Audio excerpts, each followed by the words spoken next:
Group પર લાગેલા આરોપો પર સરકારે પહેલીવાર લોકસભામાં નિવેદન આપ્યું છે। સરકારે કહ્યું કે આરોપોની તપાસ કરવામાં આવી રહી છે। આ તપાસ સેબી દ્વારા કરવામાં આવી રહી છે। સરકારે જણાવ્યું હતું કે હિન્ડનબર્ગ રિસર્ચ દ્વારા પ્રકાશિત અહેવાલ પછી અદાણી જૂથનો ભાગ બનેલી નવી લિસ્ટેડ કંપનીઓની માર્કેટ મૂડીમાં લગભગ 60% ઘટાડો જોવા મળ્યો હતો, પરંતુ આ કંપનીઓના શેરમાં અસ્થિરતાની કોઈ ખાસ અસર થઈ નથી। નાણાં રાજ્યમંત્રી પંકજ ચૌધરીએ લોકસભામાં પ્રેમચંદનના પ્રશ્નના લેખિત જવાબમાં આ વાત કહી। राहुल गांधी जो इसी सदन के सांसद हैं, राहुल गांधी ने लंदन में जाकर भारत को बदनाम करने की कोशिश की है और कहा है कि भारत में लोकतांत्रिक व्यवस्था पूरी तरह से तहस नहस हो रही है और विदेशी ताकतों को आकर यहाँ पर भारत के लोकतंत्र को बचाना चाहिए। पूरे सदन के द्वारा उनके इस व्यवहार को कंडम किया जाना चाहिए और उनको ये आपके द्वारा निर्देश दिया जाना चाहिए कि संसद के फोरम पर आकर वह क्षमा याचना करें। अध्यक्ष महोदय, The fundamental rights are suspended during the emergency. Who was in power, sir? Democracy का क्या हो गया था? जब एक ऑर्डिनेंस जिसमें मनमोहन सिंह जी के अध्यक्षता में शरद पवार, प्रणब मुखर्जी जैसे नेता एक ऑर्डिनेंस प्रमुखलिगेट किया था, उसको सारे मीडिया के सामने फाड़ के फेंक दिया था और उसको नॉनसेंस कहा गया था। When was the democracy at that time, sir? When the Prime Minister then Prime Minister looked helpless, where was the democracy, sir? તો આ તરફ રાજ્યસભામાં પણ વિપક્ષ સરકાર પર હાવી થાય તે પહેલા કેન્દ્રીય પ્રધાન પિયુષ ગોયલે રાહુલ ગાંધી મુદ્દે કોંગ્રેસને ઘેરવાનો પ્રયાસ કર્યો હતો। પિયુષ ગોયલે રાહુલ ગાંધીની બ્રિટન યાત્રા દરમિયાન લોકશાહીના ચારે સ્તંભોને ટાર્ગેટ કરી લોકશાહી મુદ્દે પ્રહાર કર્યા હોવાનો આરોપ लगाવ્યો। તેમણે રાહુલ ગાંધી ગૃહમાં આવીને જવાબ આપે, દેશને જવાબ આપે તેવી માંગ કરી। જોકે તેના જવાબમાં કોંગ્રેસ અધ્યક્ષ મલ્લિકાર્જુન ખડગેએ પણ મોદી સરકારને આડે હાથ લેવાનો પ્રયાસ કર્યો। मोदी साहब चाइना में जाके कहते हैं हिंदुस्तान में डेमोक्रेसी नहीं है, हिंदुस्तान बचा नहीं है, हिंदुस्तान 2014 के बारे में ये सब प्रेस, जुडिशरी, सभी सिक्योरिटी एजेंसीज, इलेक्शन कमीशन कोई और कंट्रोल कर रहे। इस प्रकार के गलत आरोप के लिए विपक्षी नेताओं ने और उन्होंने सदन में आकर देशवासियों से माफी मांगनी चाहिए, देश की माफी मांग। સુપ્રીમ કોર્ટે સોમવારે સમલૈંગિક લગ્નને કાનૂની માન્યતા આપવાના મામલે 5 જજોની બંધારણીય બેન્ચને સોંપ્યો છે। તેની આગામી સુનાવણી 18 એપ્રિલે થશે। પિટિશનમાં સ્પેશિયલ મેરેજ એક્ટ હેઠળ સમલૈંગિક લગ્નની નોંધણીની માંગ કરવામાં આવે છે। કેન્દ્રે કહ્યું છે કે તે ભારતની કુટુંબ વ્યવસ્થાની વિરુદ્ધ છે। આમાં કાયદાકીય અડચણો પણ છે। 6 જાન્યુઆરીના રોજ સુપ્રીમ કોર્ટે સમલૈંગિક લગ્નોને કાનૂની માન્યતા આપવાના મુદ્દે દેશભરની વિવિધ હાઈકોર્ટમાં પેન્ડિંગ તમામ અરજીઓને પોતાના પર ટ્રાન્સફર કરી હતી। રવિવારે હાઈકોર્ટમાં દાખલ કરાયેલા એફિડેવિટમાં કેન્દ્ર સરકારે જણાવ્યું હતું કે અરજદારે ભારતીય દંડ સહિતની કલમ 377 દ્વારા કાયદેસર હોવા છતાં દેશના કાયદા હેઠળ સમલૈંગિક લગ્નના મૂળભૂત અધિકારનો દાવો કર્યો છે। કેન્દ્ર સરકારે એફિડેવિટમાં જણાવ્યું કે કાયદાની સંસ્થા તરીકે લગ્નના વિવિધ કાયદાકીય કાયદાઓ હેઠળ અનેક વૈધાનિક પરિણામો છે। તેથી આવા માનવીય સંબંધોની કોઈપણ ઔપચારિક માન્યતાને માત્ર 2 પુખ્ત વયના લોકો વચ્ચેની ગોપનીયતાની બાબત ગણી શકાય નહીં।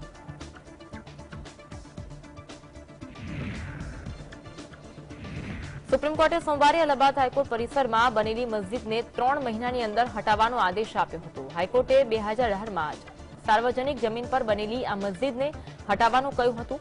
સુપ્રીમ કોર્ટે કહ્યું કે હાઈકોર્ટના આદેશમાં કોઈ ઉણપ નથી।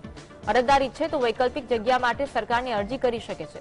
મસ્જિદને હટાવવાનો વિરોધ કરી રહેલા અરજદારોને કોર્ટ દ્વારા કહેવામાં આવ્યું હતું કે આ માળખું સમાપ્ત થઈ ગયેલી લીઝ હોલ્ડ પ્રોપર્ટી પર હતું અને તેઓ હકની બાબત તરીકે તેને જાળવી રાખવાનો દાવો કરી શકતા નથી। અરજદારો વકફ મસ્જિદ હાઈકોર્ટ અને યુપી સુન્ની સેન્ટ્રલ વકફ બોર્ડે અલ્હાબાદ હાઈકોર્ટના નવેમ્બર 2017ના આદેશને પડકાર્યો હતો। હાઈકોર્ટે તેમને મસ્જિદને પરિસરમાંથી બહાર કાઢવા માટે 3 મહિનાનો સમય આપ્યો હતો। સુપ્રીમ કોર્ટે અરજીકર્તાઓને 3 મહિનામાં મસ્જિદ હટાવવાનો આદેશ આપ્યો છે। જો આમ ન થાય તો હાઈકોર્ટ અને સત્તાધીશોને તેને તોડી પાડવાનો અધિકાર આપશે।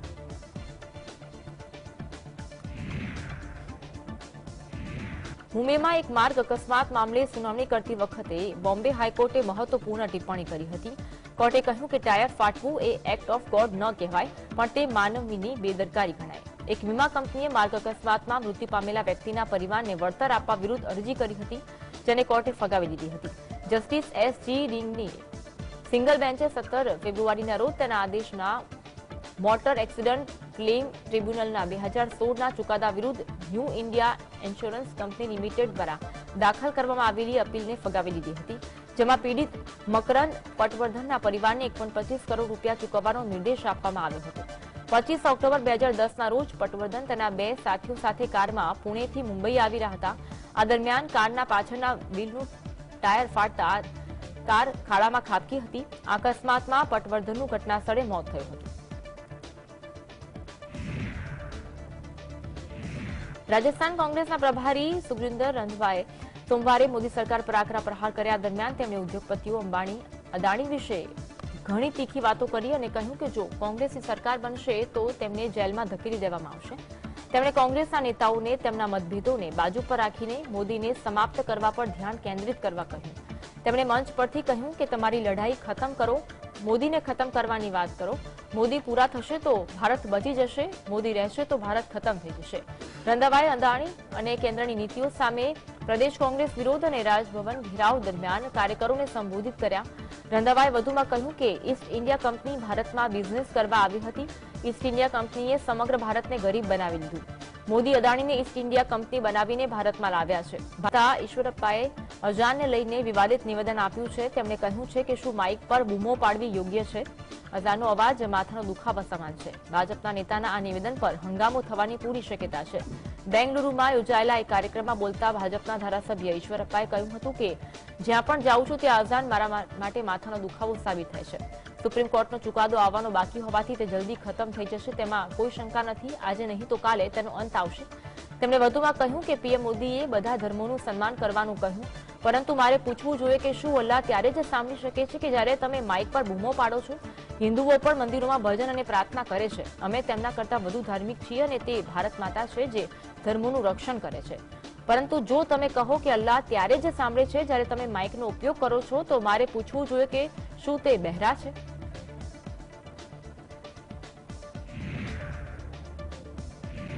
રાજસ્થાનના વર્ષના અંત સુધીમાં વિધાનસભાની ચૂંટણી યોજાવાની છે. આવી સ્થિતિમાં ભાજપ અને કોંગ્રેસને ટક્કર આપવા આમ આદમી પાર્ટી પણ મેદાનમાં ઉતરી છે. આપના રાષ્ટ્રીય સંયોજક અને દિલ્હીના મુખ્યમંત્રી અરવિંદ કેજરીવાલ અને પંજાબના મુખ્યમંત્રી ભગવંત માન રાજસ્થાનની રાજધાનીમાં ચૂંટણી પ્રચાર કરી રહ્યા છે. આ અંતર્ગત આપની તિરંગા યાત્રા 13 માર્ચે સોમવારથી શરૂ થઈ. દરમિયાન કેજરીવાલે સત્તાધારી પાર્ટી કોંગ્રેસ અને ભાજપને આડેહાથ લીધા હતા. તેમણે કહ્યું કે ડિસેમ્બરમાં રાજસ્થાનમાં વિધાનસભાની ચૂંટણી છે. દિલ્હીના સીએમ કેજરીવાલે કહ્યું કે બંને પાર્ટીઓ મળીને રાજસ્થાનમાં જંગ ઉભો કર્યો છે. ભાજપ અને કોંગ્રેસ એમ ન કહી શક્યા કે તેમને તક આપવામાં આવી નથી. તેથી જ હવે આમ આદમી પાર્ટી ચૂંટણી મેદાનમાં ઉતરી છે. કેજરીવાલે રાજસ્થાનના લોકોને કહ્યું કે થોડીવાર રાહ જુઓ, બધા ચહેરા સામે આવશે.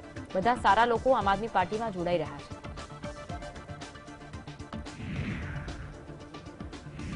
પશ્ચિમ બંગાળના મુખ્યમંત્રી મમતા બેનર્જી આ દિવસોમાં સોફ્ટ હિન્દુત્વની રાજનીતિ કરી રહ્યા છે. ટીએમસીના વડા હિન્દુ મતો મેળવવા માટે શક્ય તેટલું બધું કરી રહ્યા છે, જેથી કરીને આ સમુદાય તેમના તરફ ઝુકાવી શકે. આ ક્રમમાં તેમણે ગંગા આરતી શરૂ કરી.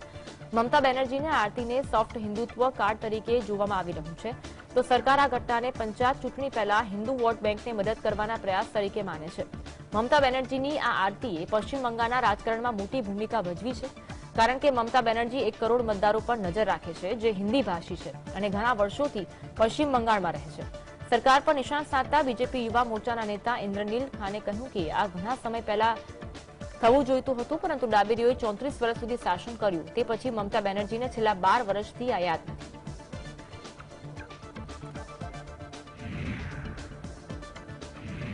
સમાજવાદી પાર્ટીના રાષ્ટ્રીય મહાસચિવ અને એમએલસી સ્વામી પ્રસાદ મૌર્યે લાંબા સમયથી પોતાના નિવેદનોને લઈને ચર્ચામાં છે. પહેલા તેમણે રામચરિતમાનસ પંક્તિ પર વિવાદાસ્પદ નિવેદન આપ્યું હતું. આ પછી હવે ફરી સપા નેતાએ ભાજપના નેતાઓને લઈને વિવાદાસ્પદ નિવેદન આપ્યું છે.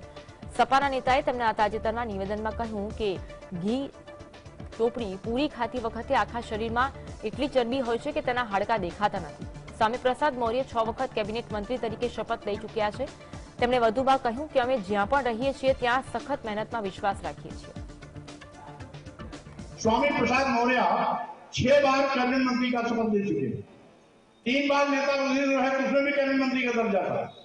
अभी मैं अंडर बियर अपना उतार दूं तो सारी हड्डियां पॉइंट ऑफ का गिन लोगे।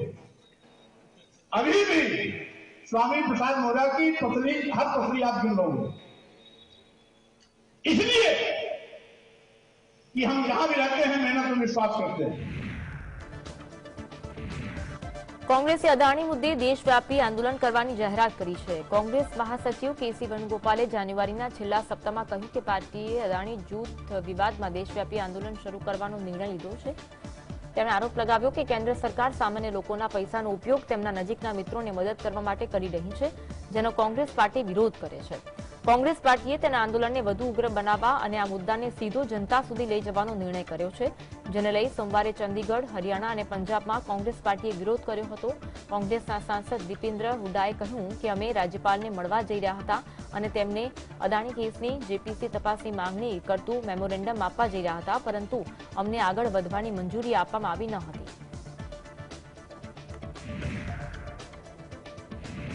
જો તમે પણ હાઈવે પર મુસાફરી કરો છો અને ટોલ ટેક્સને લઈને ચિંતિત છો તો હવે તમારે જરાય ચિંતા કરવાની જરૂર નથી। નીતિન ગડકરીએ ટોલ ટેક્સને લઈને મોટી જાહેરાત કરી છે, જેનાથી કરોડો ડ્રાઈવર્સને અસર થશે। ગડકરીએ કહ્યું છે કે વર્ષ 2024 પહેલા દેશમાં 26 ગ્રીન એક્સપ્રેસ વે બનાવવામાં આવશે અને ટોલ ટેક્સ માટે નવા નિયમો પણ બહાર પાડવામાં આવશે। ગ્રીન એક્સપ્રેસ વેના નિર્માણ બાદ ભારતના રસ્તાઓના મામલે અમેરિકાની બરાબરી થશે। આ સાથે કેન્દ્રીય મંત્રીએ કહ્યું કે ટોલ ટેક્સ વસૂલવા માટે નિયમો અને ટેકનોલોજીમાં મોટા ફેરફાર કરવામાં આવશે। સરકાર ટોલ ટેક્સની વસૂલાત માટે 2 પદ્ધતિઓ બનાવી શકે છે। સરકાર આગામી દિવસોમાં ટોલ વસૂલવા માટે 2 વિકલ્પો આપવાનો વિચાર કરી રહી છે। પ્રથમ વિકલ્પ કારમાં જીપીએસ સિસ્ટમ લગાવવાનો છે, જ્યારે કે બીજી પદ્ધતિ આધુનિક નંબર પ્લેટ સાથે સંબંધિત છે। હાલ આ માટે આયોજન ચાલી રહ્યું છે।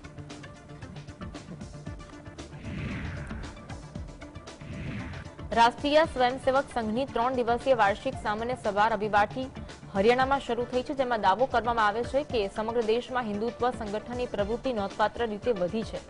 આરએસએસના વડા મોહન ભાગવત અને મહાસચિવ દત્તાત્રેય હોસબોલે સહિતના સંગઠનના ટોચના નેતાઓ હાઉસ ઓફ રિપ્રેઝેન્ટેટિવની બેઠકમાં ભાગ લઈ રહ્યા છે। સંઘ સાથે જોડાયેલા 35થી વધુ આગળના સંગઠનોના લગભગ 1400 નેતાઓ અને કાર્યકરો સામેલ છે। બેઠકમાં અનેક ઠરાવો પસાર કરવામાં આવશે, જે આરએસએસ જે મુદ્દાઓને આગળ વધારવા માંગે છે તે સામે આવશે। બેઠકમાં એવું પણ કહેવામાં આવ્યું હતું કે દેશ આવતા વર્ષે યોજાનારી સામાન્ય ચૂંટણી માટે તૈયાર છે। આરએસએસના નેતાઓએ કહ્યું કે પંજાબમાં આતંકવાદ, વસ્તી નિયંત્રણ, બેરોજગારી, સંઘમાં મહિલાઓની ભાગીદારી વધારવા અને આરએસએસ વિશેની નકારાત્મક ધારણાઓનો સામનો કરવા જેવા મુદ્દાઓ બેઠકમાં સામેલ થવાની સંભાવના છે।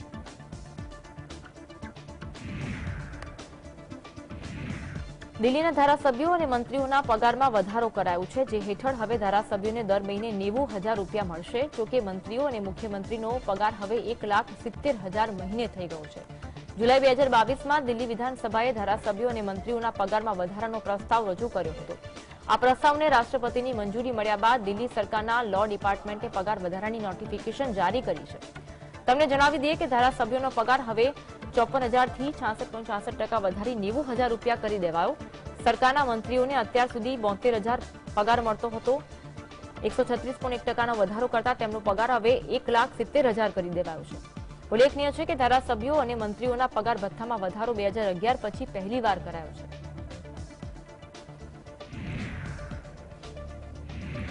પંચાણુંમાં ઓસ્કર એવોર્ડ સમારોહથી ભારત માટે વધુ એક સારા સમાચાર આવ્યા। પ્રસિદ્ધ ફિલ્મ આરઆરઆરના ગીત નાટુ નાટુને ઓસ્કારમાં બેસ્ટ ઓરિજિનલ સોંગ કેટેગરીનો એવોર્ડ એનાયત કરાયો છે। તેની સાથે ભારતમાં ખુશીની લહેર છવાઈ ગઈ છે।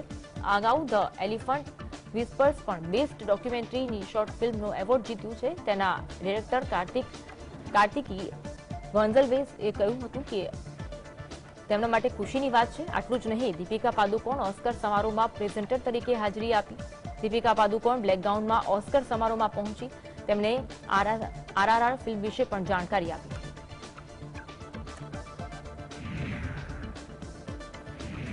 ભારતની આરઆરઆર ફિલ્મનું ગીત નાટુ નાટુએ એકેડમી એવોર્ડ્સમાં શ્રેષ્ઠ ઓરિજિનલ ગીતની શ્રેણીમાં ઓસ્કાર જીતી ઇતિહાસ રચ્યો। તે જ સમયે ભારતીય ફિલ્મ સમારોહમાં શ્રેષ્ઠ ડોક્યુમેન્ટરી શોર્ટ ફિલ્મનો એવોર્ડ જીત્યું છે।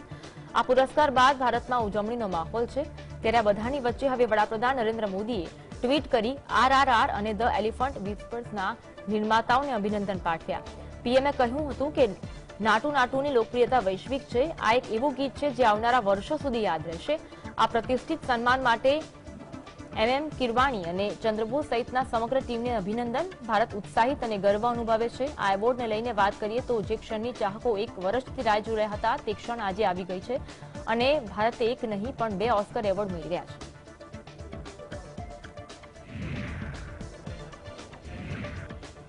લોસ એન્જલસના ડોલ્બી થિયેટરમાં ઓસ્કર એવોર્ડમાં every hit all at once film છવાઈ. આ ફિલ્મને બેસ્ટ ફિલ્મનો ઓસ્કર એવોર્ડ મળ્યો. બેસ્ટ અભિનેત્રીના ઓસ્કર એવોર્ડમાં every hit all at once માટે મિશેલ યોનેજ મળ્યો. તો બેસ્ટ ડાયરેક્ટરનો Oscar award every hit all that one માટે ડેનિયલ ક્વાન અને ડેનિયલ શેન્ટનને મળ્યો છે, જ્યારે કે બ્રેન્ડન ફ્રેઝરને બેસ્ટ એક્ટર તરીકેનો એવોર્ડ મળ્યો. ફિલ્મ RRRના નાટુ નાટુ ગીતને બેસ્ટ ઓરિજિનલ ગીતનો એવોર્ડ મળ્યો, જ્યારે કે ધ એલિફન્ટ વિસ્પર્સને બેસ્ટ શોર્ટ ફિલ્મ કેટેગરીના એવોર્ડ મળ્યો હતો. દીપિકા પાદુકોણ પ્રેઝન્ટર તરીકે બ્લેક ઓફ શોલ્ડર ગાઉનમાં ડેપર જોવા મળી હતી. ફિલ્મ RRRના નાટુ નાટુ ગીતને બેસ્ટ ઓરિજિનલ સોંગ કેટેગરીમાં ઓસ્કર એવોર્ડ મળ્યો છે. A.R. રહેમાને છેલ્લી વખત શ્રેષ્ઠ મૂળ ગીત માટેનો ઓસ્કર 2008માં મળ્યો હતો. ફિલ્મ સ્લમડોગ મિલિયનેરના ગીત જય હો માટે તો ભારતને 15 વર્ષ બાદ એવોર્ડ મળ્યો છે. જય હો ગીતને ઓસ્કાર મળ્યો પણ તે બ્રિટિશ ફિલ્મ હતી.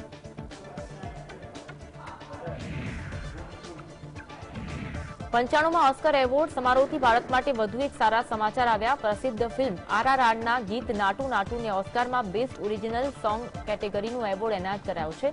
તેની સાથે ભારતમાં ખુશીની લહેર છવાઈ ગઈ.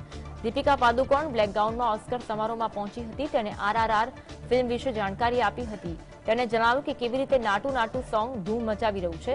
તેમણે એ પણ જણાવ્યું કે નાટુ નાટુનો અર્થ શું થાય છે. આ દરમિયાન નાટુ નાટુ પર પરફોર્મન્સ આપવામાં આવ્યું હતું. આ ગીતના પરફોર્મન્સ માટે સ્ટેન્ડિંગ ઓવેશન મેળવ્યું. નાટુ નાટુ ગીતને મળેલી સફળતાની દેશમાં પણ ઉત્સાહપૂર્વક ઉજવણી થઈ રહી છે. This new year entered. The first wish I wrote and gave in a empty paper that you are going to win Oscar award, and I signed it. And I think that is the true heartful letters which I have written, and that came true. I really thank Rajamouli sir and his wife Rama Rajamouli and Kiravani garu and his wife Valli garu for making a great team and for choosing Chandrabose to write this song. Oscar award સમારોહમાં ભારતીય documentary film the elephant વિસ્પર્સને best documentary કેટેગરીમાં award જીત્યો છે. આ દેશનો પ્રથમ Oscar award છે. ત્યારે અનાથ ગજરાજની સંભાળ દર્શાવતી આ ફિલ્મની વાર્તા પણ ખૂબ જ રસપ્રદ છે. તો પ્રાણી સંવેદનશીલતા રજૂ કરતી આ શોર્ટ ફિલ્મ છે કે જેને ઓસ્કર એવોર્ડ મળ્યો છે. પ્રાણીઓની જાગૃતિ અંગે પ્રોત્સાહન આપતી એલિફન્ટ વિસ્પર્સ આ ફિલ્મ છે.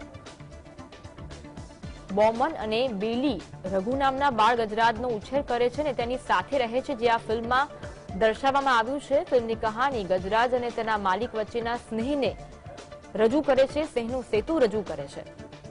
રઘુ નામનો ગજરાજ જે ઘાયલ અવસ્થામાં મળી આવે છે તેને કેવી રીતે તેની સાર સંભાળ રાખે છે તે આ ફિલ્મમાં દર્શાવવામાં આવ્યું છે. રઘુ પોતાના ઝુંડથી અલગ પડી ગયો હોય છે અને તેની માતાની વીજકરણથી મોત થયું હોય છે. તો બાળ ગજરાજ રઘુ સાથે તેનો મિત્ર કૃષ્ણા પણ હોય છે. તો આ ફિલ્મની કહાની ખૂબ જ રસપ્રદ છે. ગજરાજુની ઓળખ માટે નજર રાખવા માટે તેને ગળામાં ઘંટી પહેરાવવામાં આવતી હોય છે.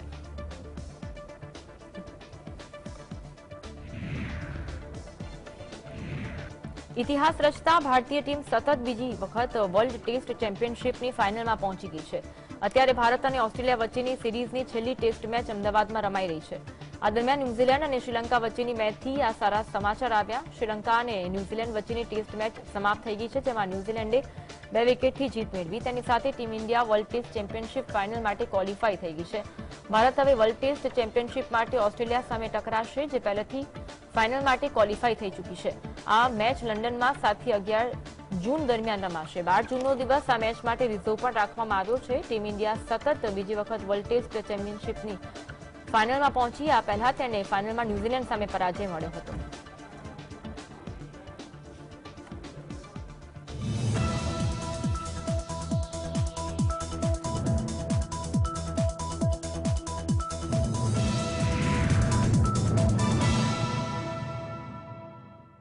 હવે નજર કરીશું અંદરની વાત પર.